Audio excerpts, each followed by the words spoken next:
Grassroots view in America is very bullish for India. They hear and see what has happened with China, and to some degree what's happened with China has become a template for the expectations of India.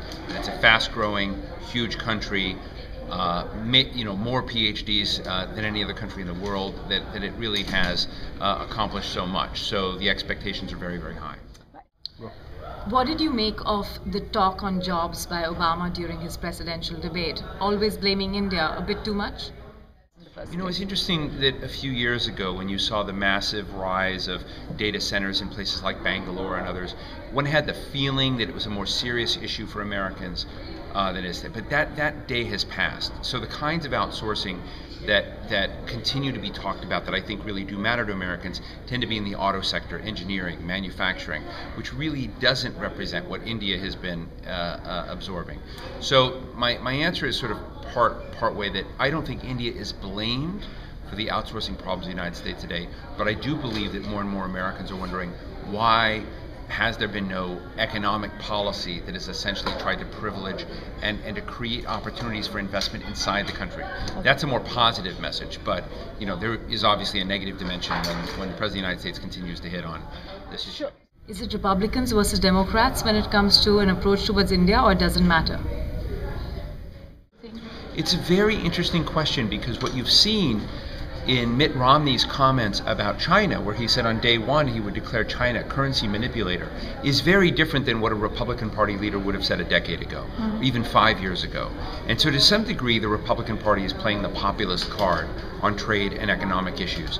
And he said it so much that it seems to me unlikely he can walk away from that. Barack Obama, on the other hand, and I don't necessarily favor it because he's made some of the same rhetoric, but in behavior, he's been a globalist. He's been supportive of the G20, global economic coordination, positive about free trade and exports. And so to some degree, the classic positions of the Democratic and Republican Party have shifted.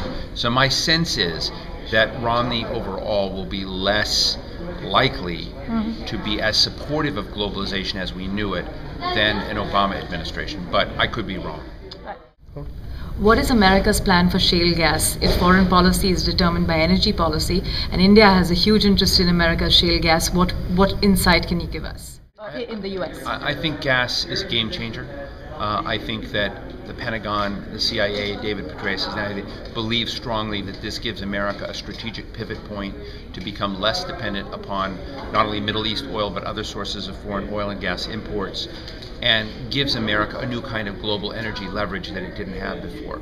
You sort of see it in an interesting microcosm of Romney's position on Israel and the Middle East, where he's adopted such a pro-Israel position and so close to Israel in a way that would be doesn't recognize the balance between Arab interests and Israeli interests that most U.S. presidents have made. And I've asked myself, why is that? And I suspect, one, Romney does strongly consider Israel's interests, as I think many presidents do, less concerned about the Arab energy interests because of declining dependence on oil and the perception of declining dependence on oil, and combined with their facing a rise of Iran, and many of these states are there. So they're caught between Iran and influence there and a closer U.S.-Israel relationship.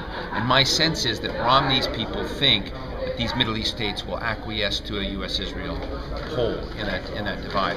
So you're already seeing the strategic implications of the rise of shale gas. Thank you very much, Steve, for joining us on the show.